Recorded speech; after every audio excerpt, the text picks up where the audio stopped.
Lucas, capítulo 22, de 39 a 53. Mesmo assentados, irmãos, mas com toda reverência à palavra de Deus, eu peço que os irmãos me acompanhem lendo responsivamente. E saindo foi, como de costume, para o Monte das Oliveiras, e os discípulos o acompanharam.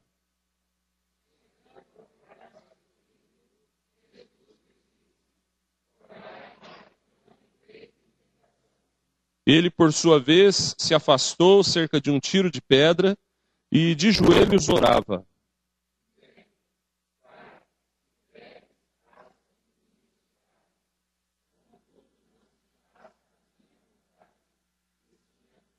Então lhe apareceu um anjo do céu que o confortava.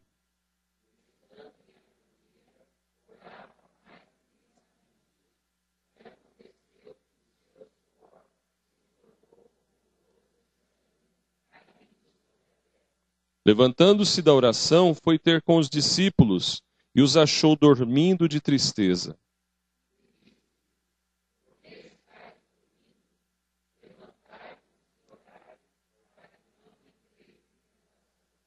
Falava ele ainda, quando chegou uma multidão, e um dos 12, o chamado Judas, que vinha à frente deles, aproximou-se de Jesus para o beijar.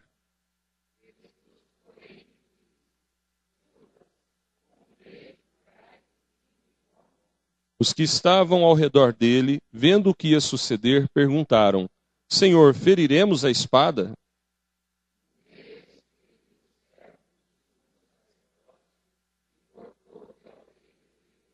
Mas Jesus acudiu, dizendo: Deixai, basta. E tocando-lhe a orelha, o curou.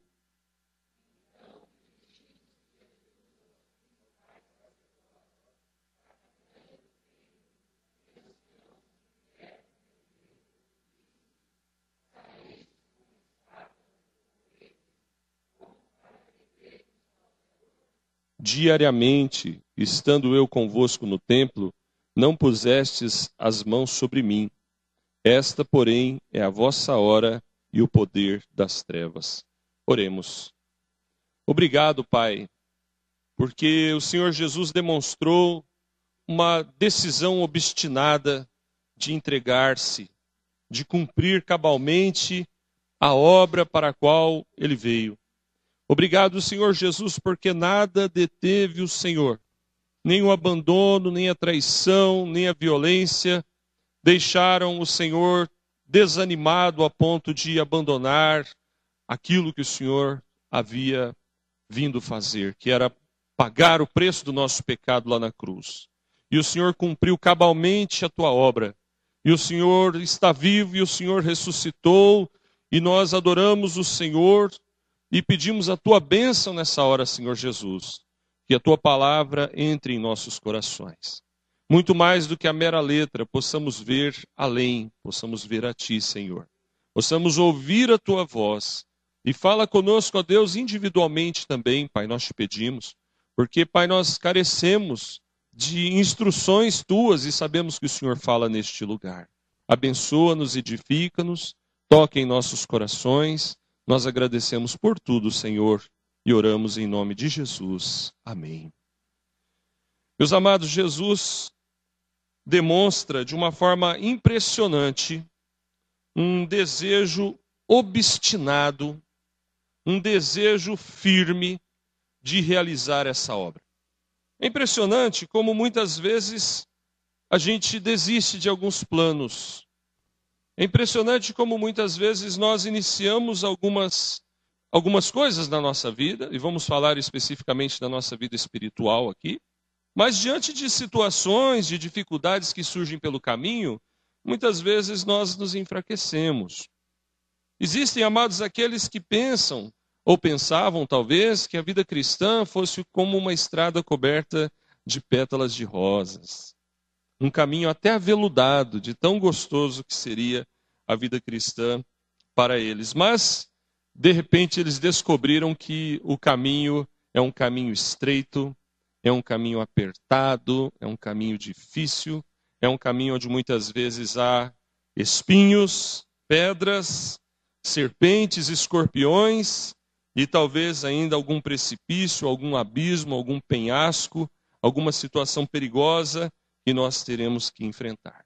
E eu queria que você nessa noite de Santa Ceia pensasse acerca dessas situações da vida. Como temos reagido, amados, diante das nossas dificuldades, das nossas lutas, e como reagiremos, como a irmãzinha orou aqui no momento do louvor, diante das dificuldades que surgirão. O testemunho de Jesus é maravilhoso em tudo, porque ele não desistiu do seu propósito. O seu propósito era cumprir o plano da salvação que havia sido estabelecido por Deus lá na eternidade.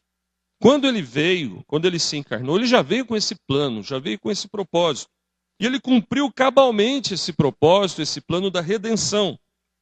Pense, queridos irmãos, quantas lutas e obstáculos ele teve que enfrentar para levar esse plano avante.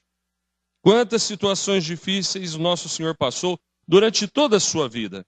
Quanta humilhação, quanta dor, quantas lágrimas, quanta tristeza.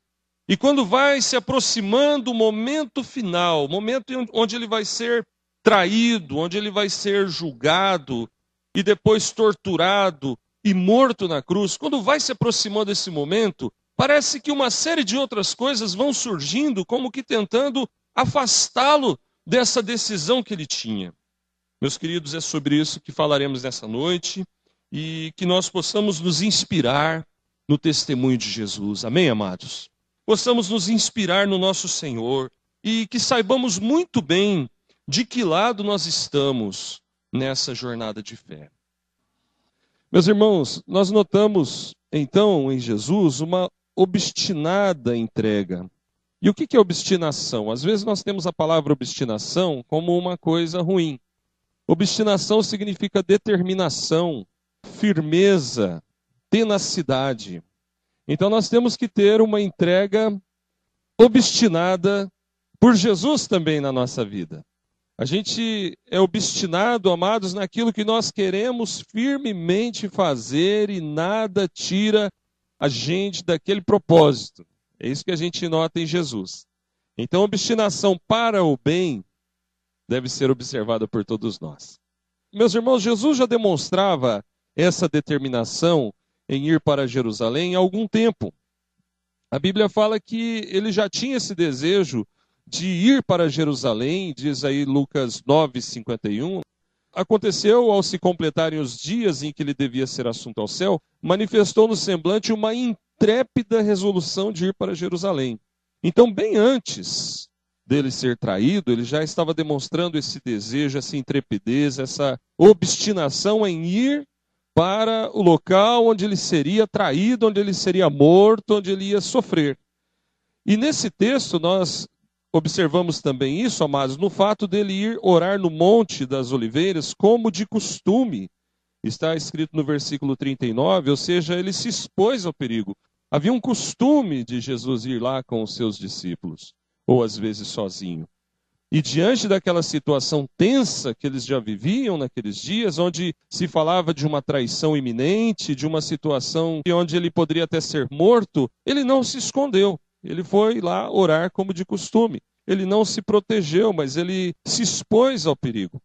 E o ponto máximo dessa entrega, desse desejo obstinado de Jesus em cumprir o seu ministério, o seu propósito e se entregar para morrer por nós, está no versículo 42, quando lemos que ele diz: Pai, se queres, passa de mim esse cálice. O sofrimento que ele ia passar era muito grande. E quando Pedro tenta de algum modo impedir que Jesus fosse preso, que Jesus fosse levado, cortando a espada à orelha de Malco, Jesus diz: olha, você vai querer me impedir de beber o cálice que meu pai me deu? O cálice do qual Jesus falava no versículo 42 era justamente a traição e a morte conforme ele deveria passar. Então, meus irmãos, a gente nota em Jesus todo um ambiente carregado de sentimento, ao ponto de ele estar orando e seu suor se transformar em gotas de sangue, como nós acabamos de ler. Então esse texto nos apresenta, amados, essa determinação e os obstáculos finais que Jesus enfrentou para ser levado até aquela cruz. Foi no final da sua jornada, irmãos, que apareceram esses desafios que talvez tenham sido os maiores desafios ou alguns dos maiores desafios que ele teve que enfrentar. Situações que são como muralhas, que apareceram diante dele. Muralhas que talvez apareçam diante de nós também na nossa caminhada, na nossa vida, e que tentem, de algum modo, amados, se interpor entre nós e o nosso Deus, entre nós e o nosso objetivo, entre nós e o nosso ministério, entre nós e o nosso dever. Mas Jesus, amados, venceu todas essas barreiras, venceu todas essas muralhas. E, amados, nós notamos no versículo 40, por exemplo, que Jesus fala para os seus discípulos, quando chegam no lugar escolhido: orai para que não entreis em tentação. Ele fala para eles: olha, orem para que vocês não entrem em uma situação de tentação. Nós podemos dizer, amados, que Jesus foi abandonado por seus servos naquele momento. Porque o que Jesus queria era que seus discípulos orassem por ele. Tamanho sofrimento que ele já passava. E seus discípulos estivessem intercedendo pelo seu mestre. Olha o que diz Mateus 26, 38. Texto paralelo de Lucas.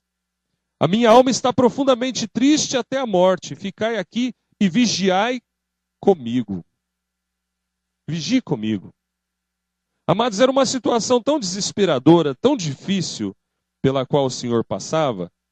É um momento singular, exclusivo na história de Jesus, onde ele chega a pedir oração. O próprio Senhor pediu que os seus discípulos vigiassem e orassem com ele. Por quê? Porque a alma dele estava profundamente triste. E que tristeza era essa, amados? Era saber tudo o que ele ia ter que passar. E ele pede para os seus discípulos orarem e estarem ao lado dele, porque ele seria executado, ele seria torturado, ele seria humilhado. Mas, meus amados, não foi isso que aconteceu. Quando a gente olha um pouco mais adiante, no versículo 45, a Bíblia diz que eles dormiam de tristeza. Jesus volta lá onde eles estavam e ele não os encontra acordados orando, ele os encontra dormindo de tristeza. E Mateus e Marcos, os textos paralelos a Lucas, retratam essa situação de uma forma interessante. Jesus os repreende e torna a adiantar-se para orar, e voltando os encontra dormindo pela segunda vez. Isso nós encontramos nos evangelhos de Mateus e de Marcos. Em Mateus e Marcos também nós encontramos Jesus repreendendo Simão Pedro, dizendo: não pudeste orar nem uma hora. Lembre que em momentos anteriores Pedro havia dito que estaria pronto a ir com Jesus até a morte, se fosse preciso. Então Jesus já havia alertado: Pedro, antes que o galo cante, tu me negarás 3 vezes. E na mesma sequência, momentos depois, Pedro não conseguiu orar sequer uma hora. Ainda em Mateus e Marcos, amados, nós encontramos a famosa frase: o espírito, na verdade, está pronto, mas a carne é fraca. E Marcos acrescenta ainda nesse contexto que os discípulos ficaram atônitos sem saber o que responder. Ficaram ali sem palavras. A exortação, irmãos, era que eles orassem, que eles vigiassem, porque o momento que se aproximava ia afetar eles todos. E eles seriam tentados a negar o próprio Jesus, a abandonar o Senhor. A provação não ia ser só sobre o Senhor, mas sobre todo o seu povo. E Jesus exortou eles para que eles orassem e se preparassem para que pudessem resistir. Olha, filhos, o espírito, na verdade, está pronto, mas a carne é fraca. Você pode fraquejar, você pode falhar, você pode desanimar. Então ore, vigie para que você não entre em tentação. A lealdade deles ia ser provada. E eles não oraram, não aguentaram orar, não conseguiram orar direito. E Jesus volta pela segunda vez e os encontra dormindo de novo. Lucas relata uma vez só que Jesus vem, mas se você ler os textos paralelos, você vai encontrar mais detalhes dessa situação. E numa segunda vez que Jesus vem, os encontra dormindo novamente. Resultado, quando Jesus foi preso, todos o deixaram. Todos ficaram com medo. Todos fugiram. Todos duvidaram. E Jesus faz essas exortações para eles, amados, e essas exortações permanecem até hoje para nós. Vigiai e orai para que não entreis em tentação. O espírito, na verdade, está pronto, mas a carne é fraca. Marcos 14, 38. Quão oportunas são essas palavras, amados. Vigiai e orai, diz a palavra de Deus. Vigie e ore, para que você não entre numa situação de tentação, porque você pode estar com seu espírito pronto para servir a Deus, mas a sua natureza humana, a nossa natureza humana, é terrivelmente traiçoeira. E a Bíblia também nos fala em 1 Tessalonicenses 5,17, que a nossa oração deve ser uma oração constante. Vamos falar juntos? Orai sem cessar. Por quê, irmãos? Porque essa exortação de Jesus permanece para sempre. Muitas vezes, irmãos, nós nos assemelhamos aos discípulos. Nós não conseguimos orar. Há situações em que a nossa carne, a nossa natureza humana, parece falar de uma maneira tão forte que a gente não consegue sequer passar 5 minutos na presença do Senhor. Eu fico observando aqui da frente. Quando começa a mensagem, tem irmãozinhos que não conseguem se concentrar na mensagem. Nem 5 minutos. E eu aprendi, queridos, um segredo muito grande nisso, nessa questão. Pedir para Deus. A nossa mente divaga muito. Quando Jesus fala a carne é fraca, ele está falando também da nossa mente. Nossa natureza humana. A gente divaga muito. Passa 5, 10 minutos, a gente já não consegue se concentrar direito em algo que é importante para nós. Mas põe um filme lá para ver se a pessoa não fica atenta 2 horas. Uma novela. Ou alguma coisa que a pessoa goste. Dizem por aí que depois de 20 minutos, a mente humana não consegue mais se concentrar. Alguém até falou, pastor, tem que chupar uma bala. A bala acabou, é hora de encerrar o sermão. É cômico, né?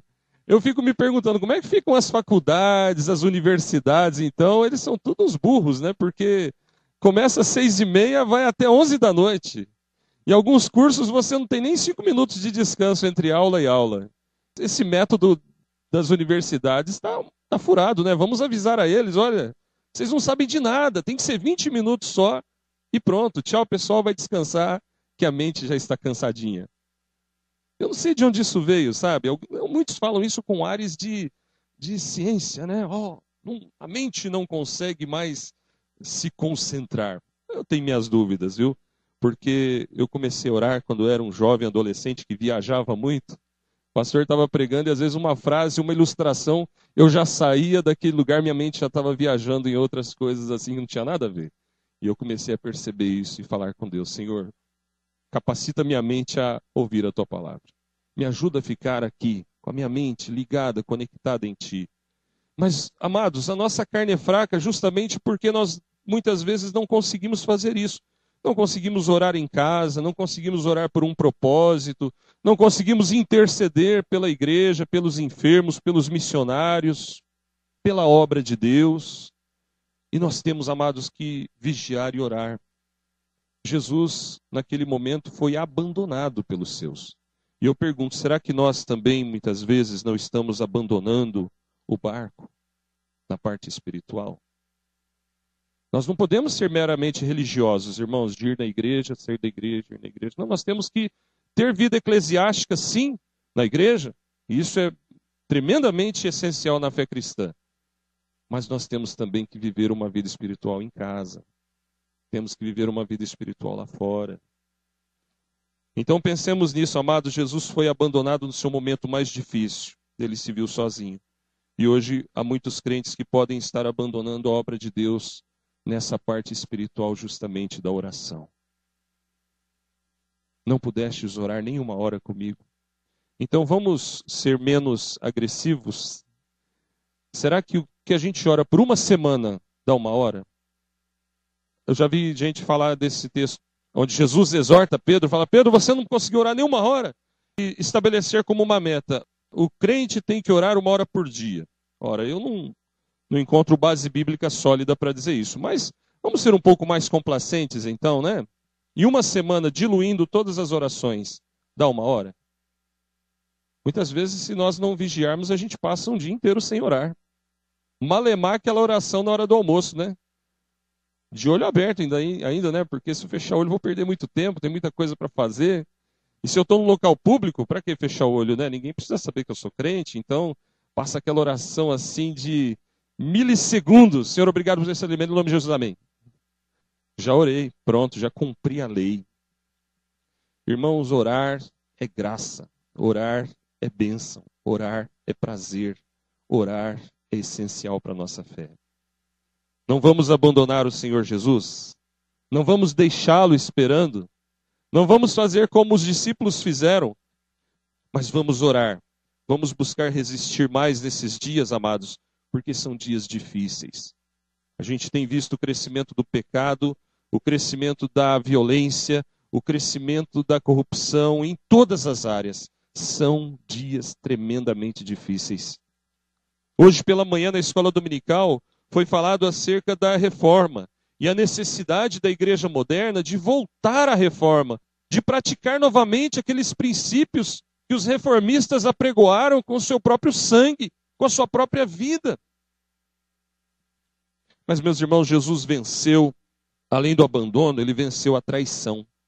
Os versículos 47 e 48 nos dizem: falava ele ainda quando chegou uma multidão e um dos 12, o chamado Judas, que vinha à frente deles, aproximou-se de Jesus para o beijar. Jesus, porém, lhe disse: Judas, com um beijo traz o Filho do Homem. Judas traiu Jesus. Jesus enfrentou, amados, uma situação dessa. Pense, ele já estava sofrendo o peso de todo o nosso pecado. Lá no Getsemane suou gotas de sangue. Seus discípulos, os 11 que estavam com ele, porque Judas não estava ali, não conseguiam sequer orar. E então Judas aparece e saúda o mestre com um beijo que era comum naquele contexto, o ósculo, também chamado assim, o beijo, como uma forma de saudação, mas era o beijo de um traidor. Então, amados, a dor pela qual Jesus passou foi muito grande. Ele sabia muito bem quem era o traidor.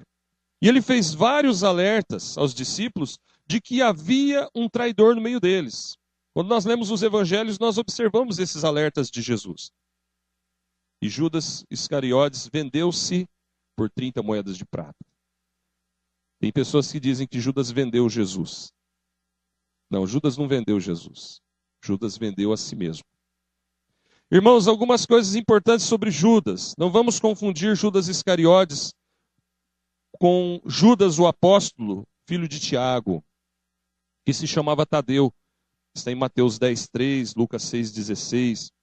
E também não vamos confundir Judas Iscariotes com o Judas, autor da Epístola de Judas, que era um dos discípulos de Jesus, irmão de Tiago, e que era também irmão de Jesus. Ele não era um dos apóstolos.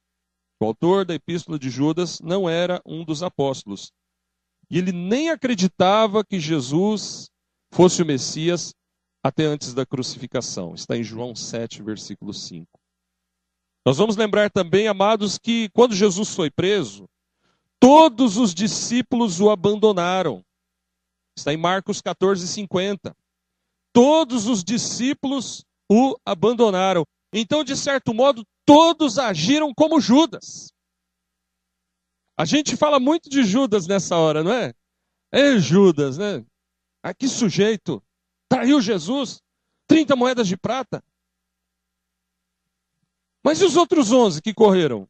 Todo mundo fugiu. Todos o abandonaram, diz a palavra de Deus. Então, de certo modo, todos o traíram. Não seria muito mais bonito se permanecessem os 11 ali e dissessem: se vocês vão levar o nosso Senhor, leve a nós também. Mata nós tudo aqui, porque nós somos servos dele.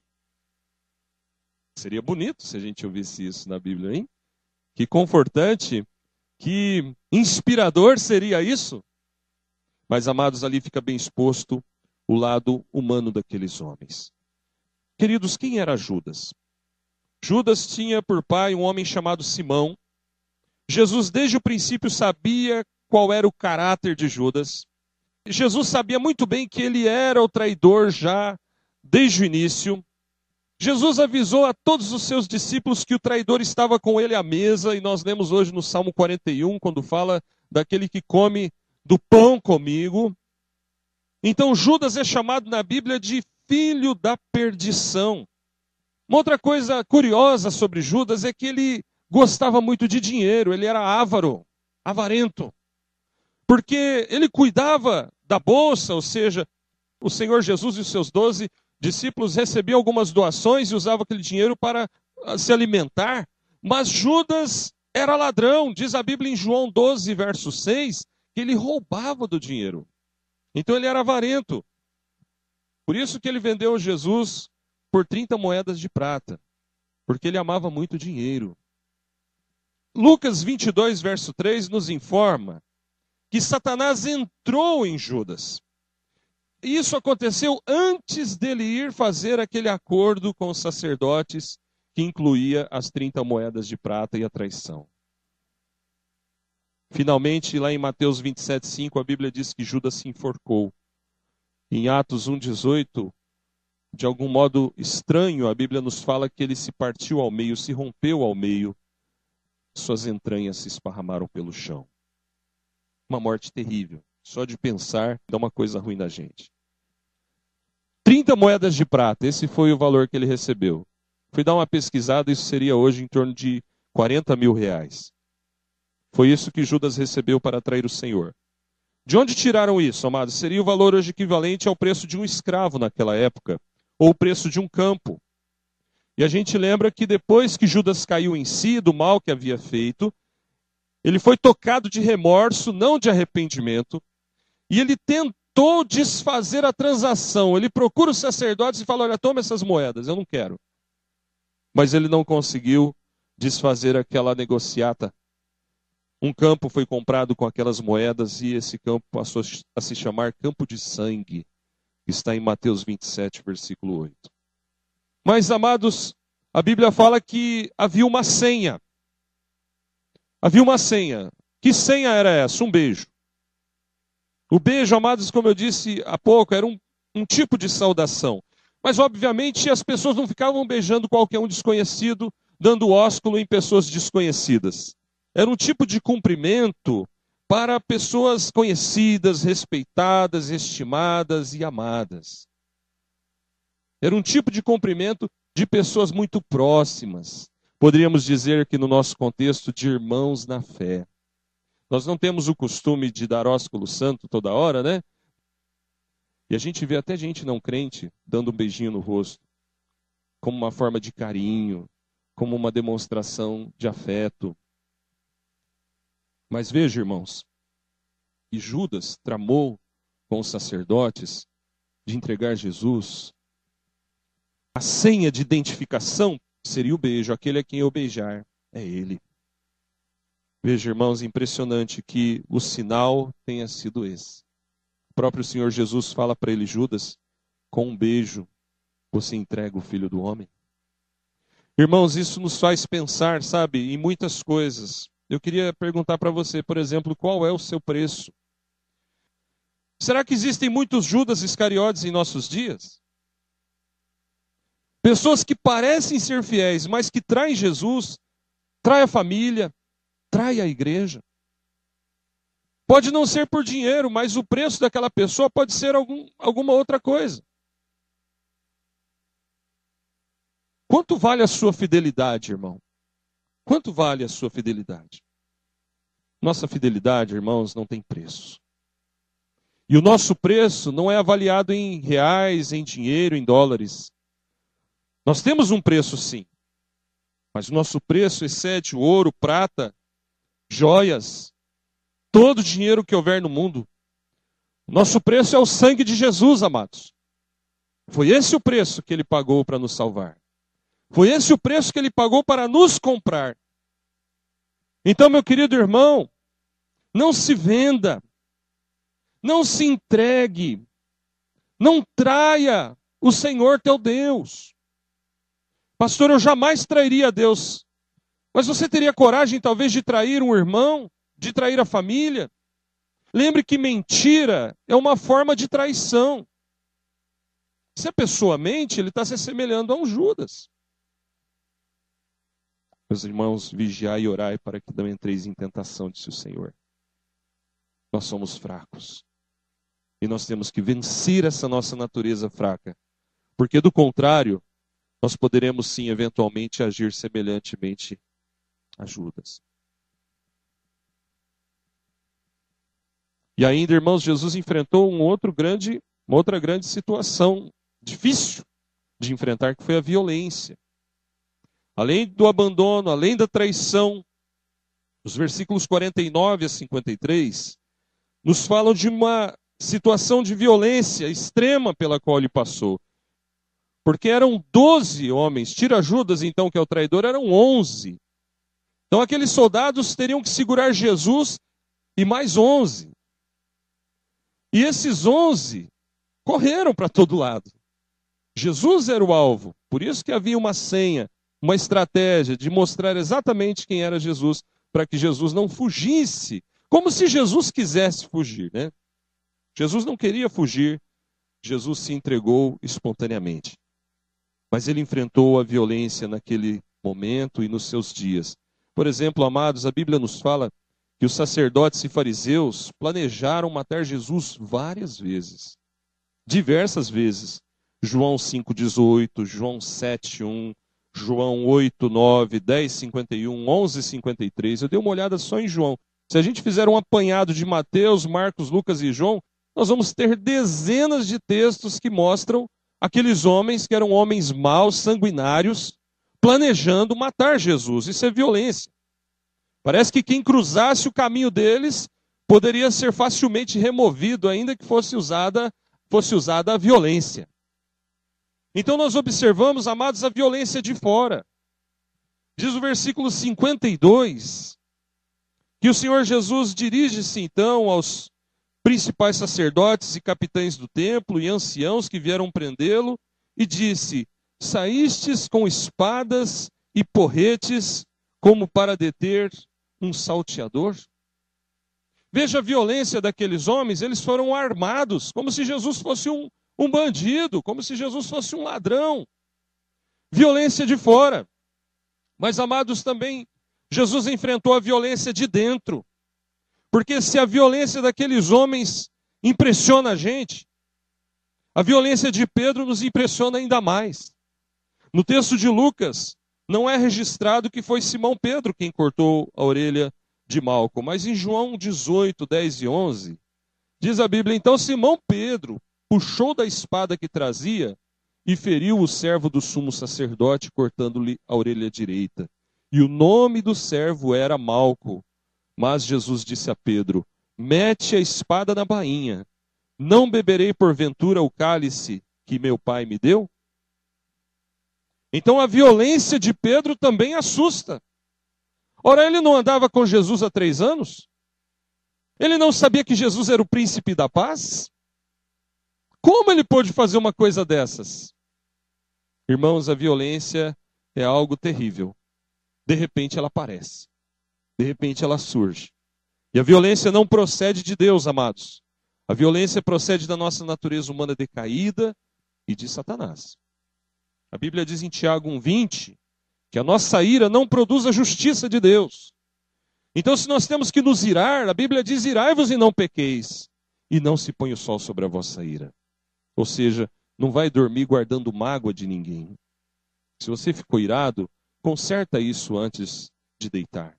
Resolve isso logo. Não durma com o seu coração em pecado, pecado da ira, pecado do ódio, pecado da discórdia.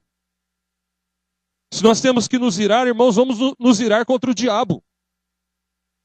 Vamos ficar bravos contra o diabo. Então, tudo que aparecer na nossa frente, que a gente souber que aquilo não é de Deus, a gente fica bravo com aquilo e fala: sai, Satanás. Sai para lá, Satanás. Não quero saber disso. Vamos nos irar, amados, com o nosso próprio pecado, com a nossa própria fraqueza, e não contra os nossos irmãos, contra a nossa família ou contra o nosso próximo. Amados, e que essa ira santa, vamos dizer assim, produza transformações em nós.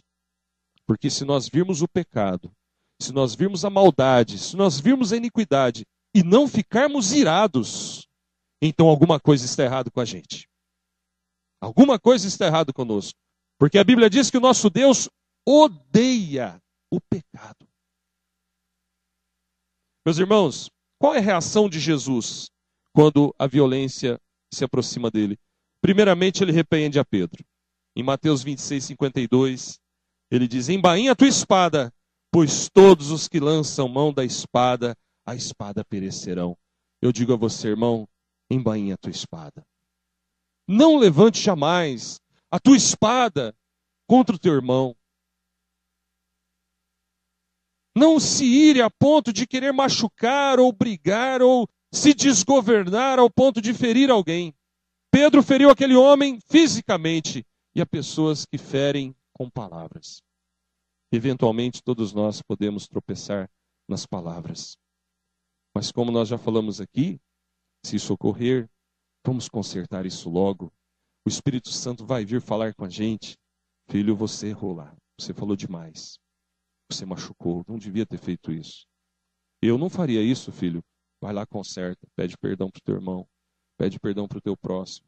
E como é bom, irmãos, a gente ir lá e consertar esse erro. E pedir perdão. Então, meu querido, embainha a tua espada. Meus amados, ainda mais. A Bíblia diz que Jesus curou o Malco. Ele surpreende a gente até nos últimos momentos. Ele poderia deixar aquele homem sem orelha, não podia?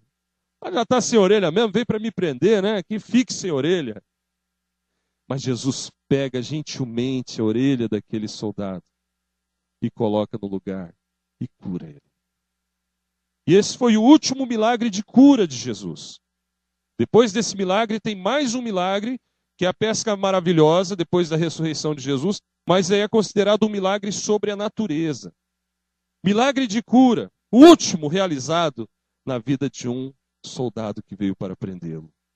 Que amor o nosso Senhor demonstra. Meus amados, ainda o Senhor Jesus, então não deixou de amar até os seus inimigos. A reação dele diante da violência é amor. Ele responde com um amor muito mais do que de palavras, um amor prático, um amor ágil, um amor de atitudes. Ele pega aquela orelha e cura o sujeito. E como é o nosso amor na prática? Eu perguntaria então. Porque falar do amor é uma coisa tão fácil, tão bonito até, né? Falar do amor. Mas e na prática? Irmãos, não sejamos como aqueles que amam só de palavras. Sejamos como aqueles que amam de verdade. Não sejamos como aqueles que ajudam só os amigos. Sejamos como aqueles que ajudam a todos. O Senhor Jesus nos diz na palavra, e aqui ele estava cumprindo o seu próprio mandamento, em Lucas 6, 24, quando está escrito: digo-vos, porém, a vós outros, que me ouvis, amai os vossos inimigos, fazei o bem aos que vos odeiam. E ele cumpriu os mandamentos até o final. Os mandamentos que ele mesmo veio estipular, estabelecer. Esse é o grande mandamento do amor. Até então, o que os servos de Deus pensavam que era certo? Amar os irmãos. Os inimigos, olho por olho, dente por dente. Quem com ferro fere, com ferro será ferido. E muitos crentes, amados, vivem assim. Bateu, levou. Bateu, levou. Se falar A, vai ouvir B. Eu não levo o desaforo para casa. Acontece, irmãos, que nós sabemos exatamente essas coisas, mas na hora da prática, parece que está faltando oração, né? Nós não vigiamos, não oramos, e aí entramos em tentação. Cuidado. Mas, meus irmãos, o Senhor Jesus ainda não reage com violência nenhuma. Diz a palavra, amados, que ele fala então para Pedro que se ele quisesse, está em Mateus 26, 53, acaso pensas que não posso rogar a meu Pai, e ele me mandaria neste momento mais de 12 legiões de anjos? Se fosse para ser violento, Jesus tinha seus métodos. Ele não precisava da espada de Pedro. O Pai lhe enviaria, eu fiz as contas, cerca de 72 mil anjos. 72 mil anjos, é o que seria 12 legiões. 6 mil soldados cada legião. Se Jesus fosse ser violento, amados, ele aniquilaria a humanidade toda naquele momento, com uma palavra só. Não precisava de esforço algum para acabar com aqueles soldados, para acabar com o Império Romano, para acabar com tudo. Mas ele não reage com nenhuma violência. Ele se submete, amados. Ele se entrega espontaneamente. Foi para isso que ele veio, para ser preso. A sua missão estava se cumprindo perfeitamente. Já estava tudo determinado. E ele resistiu a toda essa violência assim, se entregando. Em João 10:18 até, está escrito assim: ninguém atira de mim. Ele está falando da sua vida. Pelo contrário, eu espontaneamente a dou.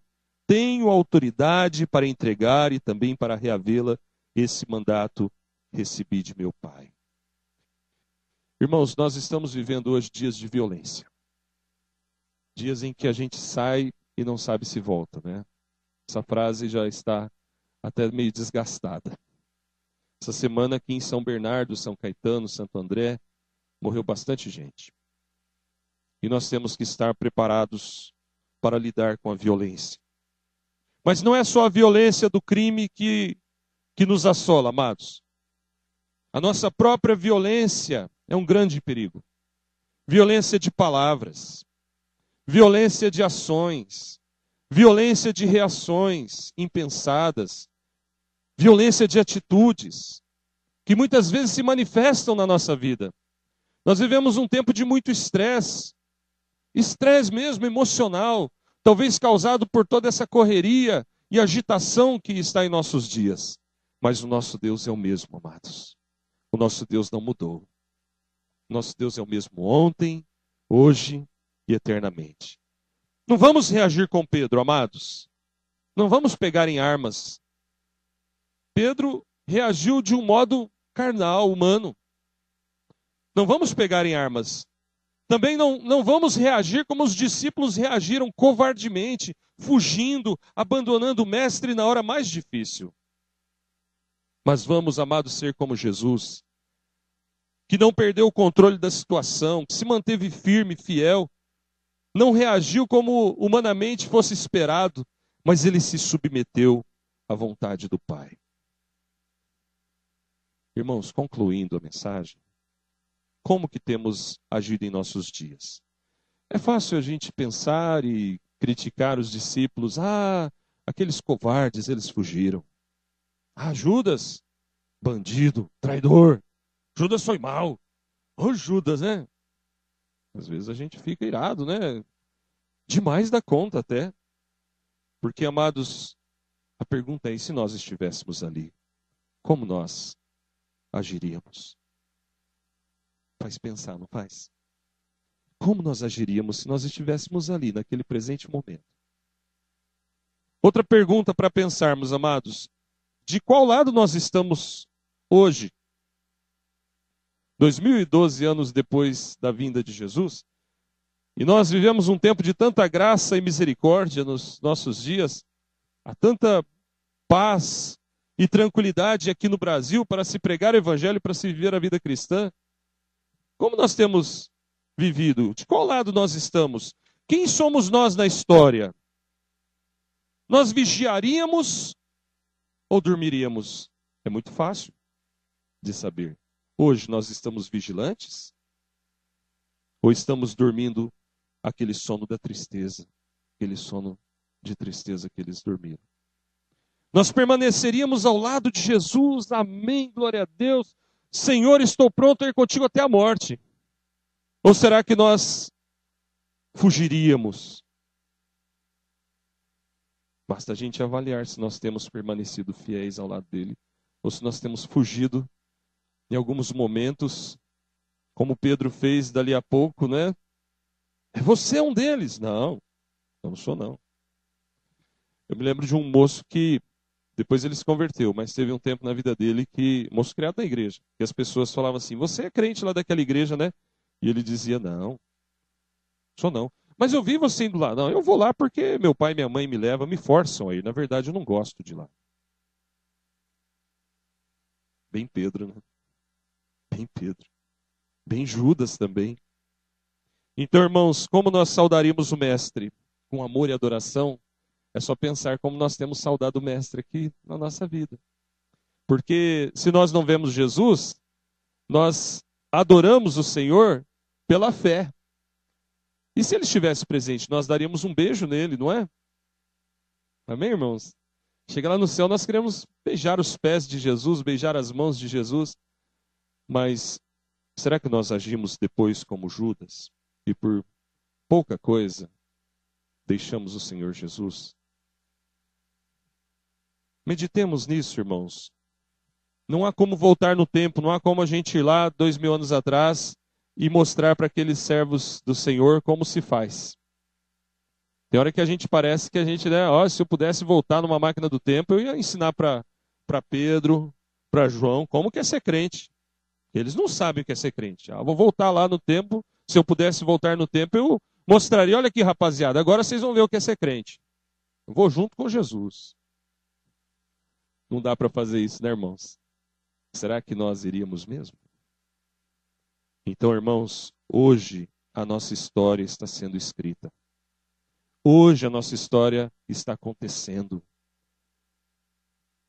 Nós também poderemos, amados, enfrentar diversos tipos de abandono, traição e violência. Então, como vamos reagir a tudo isso? Por exemplo, Jesus foi abandonado, mas nunca abandonou. E se você já deixou Jesus de lado alguma vez, irmão, por algum motivo, por alguma razão, saiba que você não foi o primeiro e não será o último. E o Senhor te ama do mesmo jeito. Então volte enquanto há tempo. Volte porque Deus é misericordioso e rico em perdoar. Mas volte logo, porque se Ele voltar antes de você, você está perdido. Jesus foi traído, mas jamais traiu. Então, amados, não sejamos um tipo de Judas. Não vamos trair Jesus, não vamos trocar Jesus por nada. Nada vale a presença e o amor do Senhor Jesus. Mas e se alguém te trair? E se alguém te enganar? E se alguém mentir para você? Você vai trair também? Você vai mentir também? Você vai responder com a mesma moeda? Então você tem que se converter, querido. Você tem que se converter. Entrega teu caminho ao Senhor. Confia nele. E o mais ele fará. As coisas velhas já passaram. Eis que tudo se fez novo. Nós temos que ser como Jesus, que foi traído, mas não traiu. Jesus foi tratado com violência. E nós também podemos ser tratados com violência, com desrespeito, em algum momento. Mas ele amou seus opressores, amados, de uma forma singular. Então saibamos agir com sabedoria, meu querido irmão. Guarde isso. Saiba agir com sabedoria, amor, diante dessas situações complicadas da vida, em que somos muitas vezes tratados com uma certa violência. Estamos todos sujeitos a isso. Busquemos essa sabedoria que vem de Deus, essa mansidão que caracteriza os que têm comunhão com Jesus. Amém? Que Deus nos ajude, amados. Vamos orar.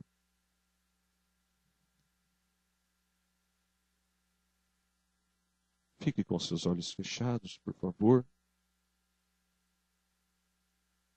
Entrega o teu caminho ao Senhor, diz a Bíblia. Confia nele e o mais ele fará. Volte-se para o nosso Deus, pois ele é rico em perdoar. Senhor Jesus, nós estamos no término dessa mensagem, apresentando os nossos corações a Ti. Senhor, obrigado porque Tu nos deixaste um exemplo singular. Um exemplo de fé, um exemplo de obediência, um exemplo de humildade, de amor, no qual nós nos inspiramos, Senhor Jesus, para caminhar nesse mundo. Muito obrigado, Senhor, porque apesar do nosso abandono, apesar de nós muitas vezes desanimarmos, o Senhor nunca desanima e o Senhor nunca nos abandona também. Senhor, ensina-nos a vigiar e orar.